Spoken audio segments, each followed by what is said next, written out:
Dikaitkan dengan video syur mirip dirinya, artis Gisela Anastasia akhirnya memenuhi panggilan Polda Metro Jaya siang tadi. Kehadiran Gisel di Polda tentu saja diharapkan bisa membuka tabir misteri kasus video syur mirip dirinya itu.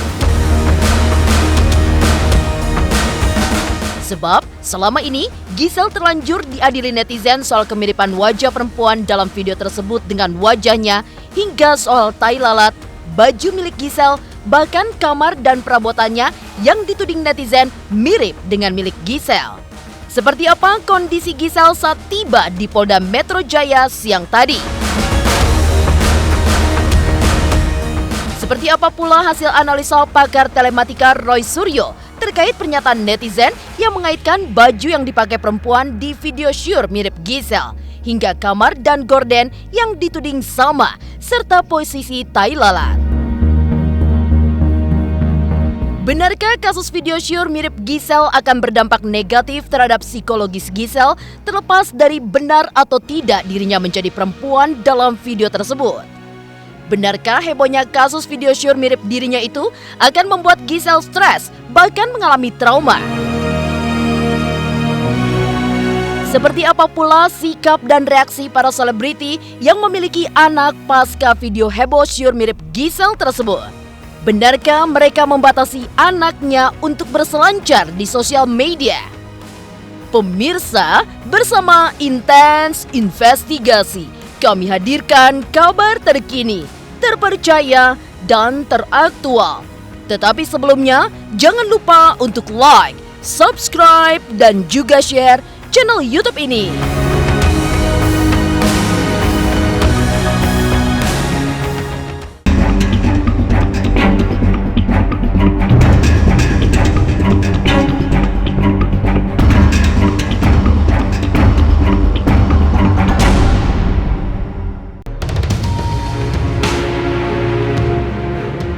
Dikaitkan dengan video syur mirip dirinya, kehadiran Gisela Anastasia di Polda Metro Jaya siang tadi untuk memenuhi panggilan polisi diharapkan bisa membuka tirai penuh misteri yang selama ini menyelimuti video syur tersebut.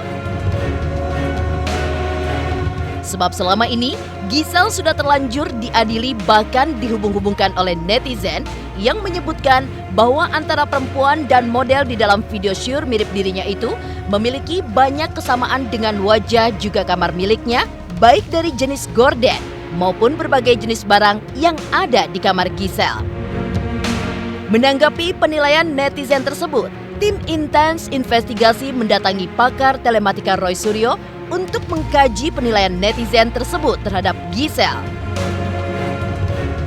Seperti juga banyak yang menyimpulkan soal gorden, ya.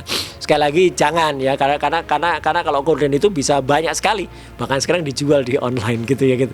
Disebut gorden yang nama artis itu gitu. Jadi harus hati-hati. Dalam kasus ini tidak menghitung itu sebagai sebuah parameter pendukung karena beda. Ya gitu, orang-orang menyamakan gordennya sama, kalau saya katakan beda, ya begitu. Artinya bukan tempatnya di situ. Tinggi plafonnya juga beda, antara plafon dengan gorden itu juga beda. Ya kemudian TV-nya juga lain ukurannya, inchnya, ya. Artinya lain dengan yang ada pada kamar yang pernah diposting artis yang bersangkutan, ya. Gitu. Kemudian warna rak, ya, warna bibir TV-nya juga beda. Tidak boleh sekali lagi kita mencocok-cocokkan, ya gitu, yang tadi nggak sama dibilang sama, kayak TV yang jelas berbeda dibilang TV-nya sama, raknya berbeda, yang satu di video warnanya putih, yang di kamar warnanya warna kayu dibilang sama, itu jangan begitu, ya. Harus dicari benar-benar kesamaannya, ya gitu, harus cari bagaimana hasil realitasnya, bukan hanya mencari kesamaannya. Ya, saya kebetulan juga pengajar videografi dan juga fotografis, jadi saya lihat juga bagaimana angle-nya, apakah ada cacat paralaks atau tidak pada pada video itu, bagaimana lightingnya. Ya, lighting ini yang kemudian juga saya gunakan untuk memastikan video itu memang benar ada, karena ada flare dari lampu yang ada di dekat gorden yang kemudian tembus ke situ, kemudian juga hal yang lain. Ulah netizen yang menghubung-hubungkan Gisel dengan sosok perempuan yang ada dalam video syur mirip dirinya itu, bahkan sampai membandingkan posisi tai lalat Gisel dengan sosok perempuan yang ada di video tersebut, di mana menurut penilaian netizen posisi dan bentuknya sama persis. Lantas, benarkah pakar telematika Roy Suryo juga membenarkan penilaian netizen tersebut terkait posisi tai lalat Giselle dengan perempuan yang ada di video syur mirip dirinya tersebut? Benarkah faktor posisi tai lalat yang persis sama itu mempertinggi skor kemiripan Giselle dengan perempuan yang ada dalam video syur mirip dirinya itu? Banyak juga netizen yang kemudian sudah membantu ataupun juga memberikan kesimpulan soal tai lalat ya gitu. Tai lalat yang ada di dekat hidung ya gitu. Ya memang itu fakta ada, tapi kita juga harus hati-hati. Jangan cuma satu itu parameternya. Kalau kita lihat, saya tidak spesifik hanya melihat pada bagian tertentu ya, tapi di sini misalnya ada tahi lalat yang ada pada video itu pada sisi ini, pada sisi di dekat hidung ya. Kemudian kalau kita bandingkan dengan yang ada pada pembanding, itu pun juga kita juga bisa mendapatkan hal yang sama. Jadi artinya adalah memang di situ ada tahi lalat, tapi sekali lagi jangan hanya menggunakan satu parameter ya. Dalam uji perbandingan dengan menggunakan matriks itu saya lihat di sini pada warna mata ya. Kemudian kita juga bisa lihat bagaimana bentuk mata, kemudian juga bisa menggunakan parameter yang lain, bentuk mulut, meskipun ada juga perbedaan misalnya pada bentuk alis ya gitu. Jadi faktanya begitu. Jadi saya tidak melebih-lebihkan, tidak mengurang-urangkan apa yang ada ini, kemudian diskor semuanya ya. Mata dibandingkan dengan mata, hidung dibandingkan dengan hidung, mulut dibandingkan dengan mulut, lebarnya juga kita ukur ya, apakah itu dimungkinkan persamaan atau tidak. Karena juga harus kita berhati-hati, karena jangan sampai kemudian apa yang sudah kita cek ini berbeda. Ini yang kemudian memunculkan hasil yang kita sebut hasilnya adalah 72%. Jadi skor 72-74% itu dengan margin 4% ke atas ke bawah itu memang dari banyak faktor. Termasuk soal faktor tai lalat itu memang faktor yang bisa mempertinggi angka. Tapi faktor alis yang berbeda itu bisa mengurangi angka, demikian pula bentuk pipi. Di tengah misteri yang menyelimuti video syur mirip Giselle, siang tadi kekasih Wijaya Saputra tersebut memenuhi panggilan polisi dengan mendatangi Polda Metro Jaya. Datang ke Polda didampingi pengacaranya Shandi Arifin, Giselle mengenakan baju putih dan masker putih. Tapi setiba di halaman Polda Metro Jaya, Giselle dan Sandi tidak menjawab apapun saat ditanya wartawan soal kesiapannya menjalani pemeriksaan. Giselle berlalu dan memasuki gedung Polda Metro Jaya dengan langkah cepat dan terlihat tegar.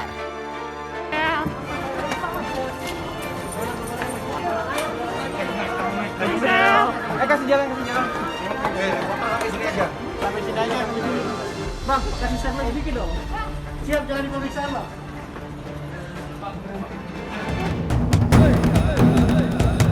Kehadiran Giselle di Polda Metro Jaya siang tadi setidaknya akan menjawab misteri yang menyelimuti video syur mirip dirinya. Tapi benarkah kasus video syur mirip Giselle tersebut akan berdampak negatif terhadap psikologi Giselle ke depan? Pemirsa Intens Investigasi, jangan lupa untuk like, subscribe, dan juga share channel YouTube ini. Hai pemirsa, jangan lupa saksikan Intens Investigasi sehari 2 kali di YouTube channel kesayangan kamu.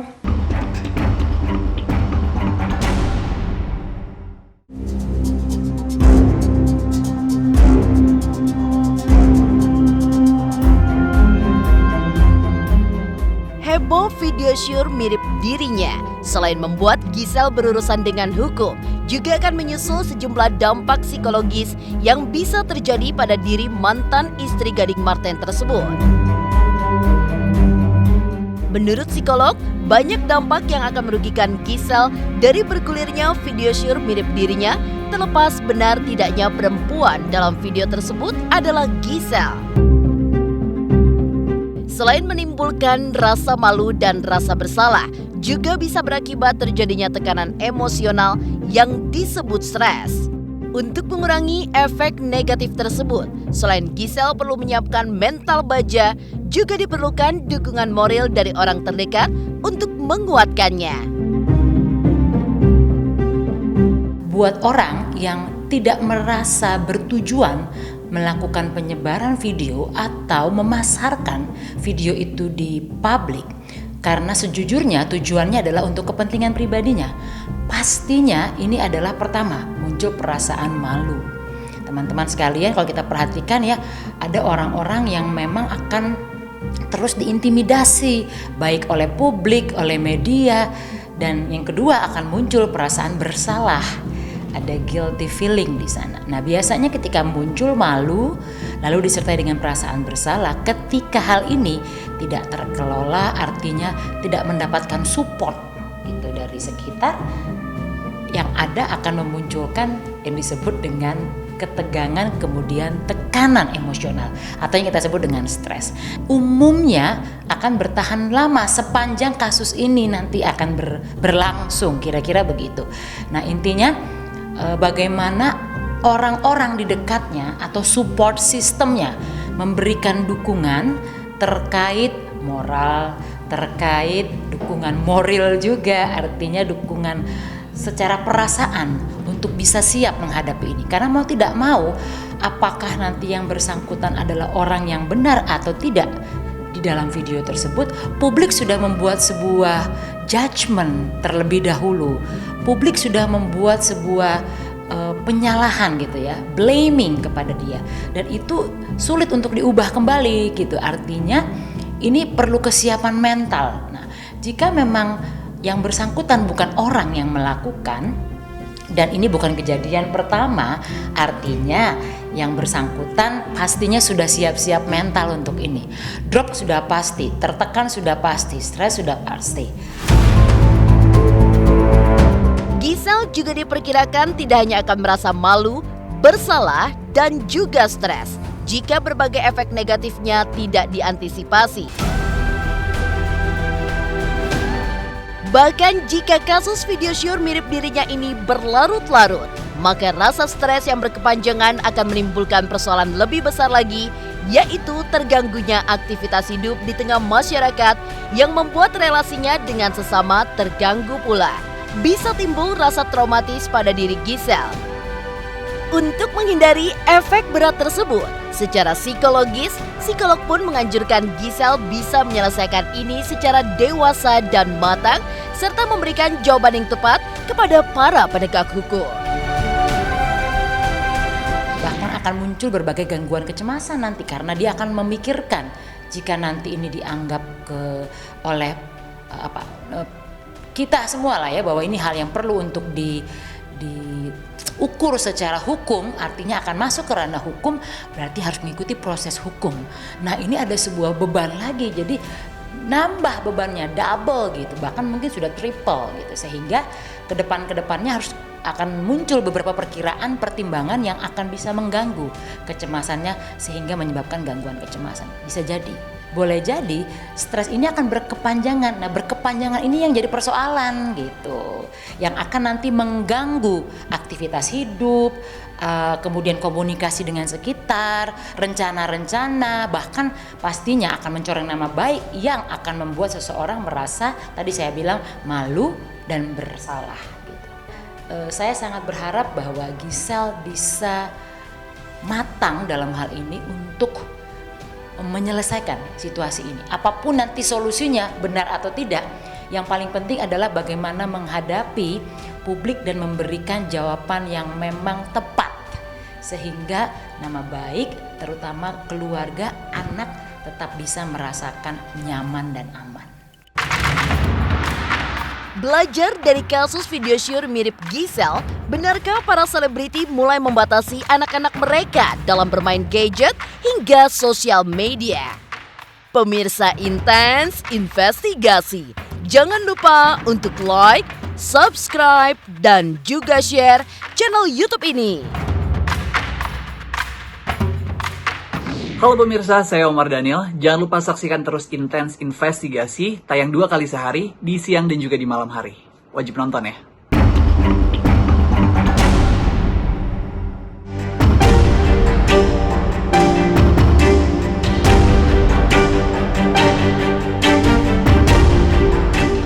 Video syur mirip Giselle yang tengah bergulir di meja hukum Kabarnya sempat ditonton oleh banyak anak-anak di Indonesia. Hal itu tentu saja sangat miris karena anak-anak sebagai penerus bangsa bisa berefek negatif secara moral jika tidak didampingi perkembangan psikologi mereka.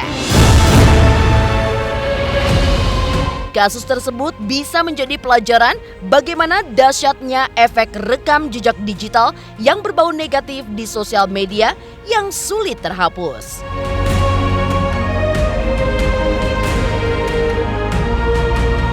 Agar terhindar dari derasnya informasi negatif yang muncul di media sosial, Alisa Subandono dan April Yasmin yang notabene masih memiliki anak balita berusaha melindungi buah hati mereka dari terpaan informasi yang bisa merusak psikologi mereka. Dua ibu muda ini lebih memilih tayangan berbau pendidikan moral untuk anak-anak mereka ketimbang tayangan yang lain.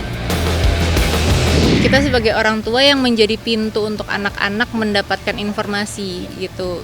Dan mau memang ya itu terbuka sekali atau tertutup sekali, balik lagi gitu. Itu memang dari pihak orang tuanya masing-masing. Kalau memang orang tuanya memberikan ruang untuk anak-anak yang mencari celah untuk nonton tontonan tersebut, ya berarti kan memang dari orang tuanya. Jadi memang sebenarnya atau mungkin kalau memang ya. Rendra kebetulan lagi melihat, kita langsung ganti channelnya. Ganti sih biasanya. Atau ganti konten yang lain, Iya. langsung ganti aja. Kita belum kasih dia medsos ya. Sama.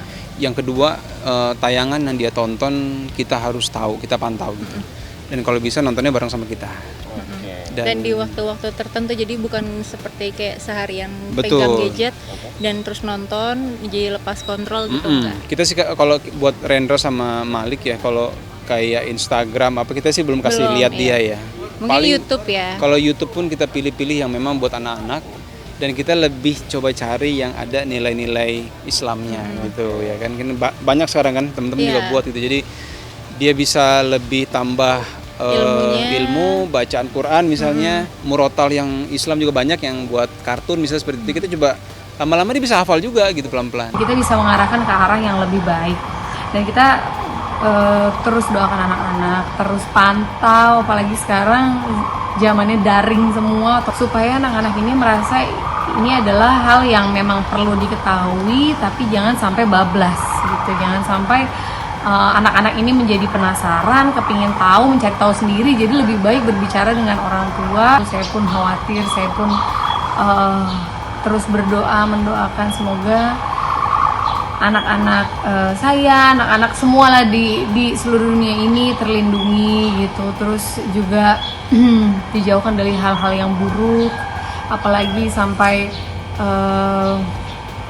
terkena pengaruh yang tidak baik gitu kan. Makanya dari usia sedini mungkin kita terus menanamkan ilmu agama, terus juga di usia anak yang sudah mulai berkembang gitu ya, sudah mulai diajarkan sex education. Jadi ini sesuai usianya kan, misalkan anak-anak 3 tahun itu sudah mulai tahu bagian tubuhnya apa saja. Usia 5 tahun itu sudah mulai tahu mana sih yang boleh dipegang dan tidak boleh dipegang gitu sama orang lain.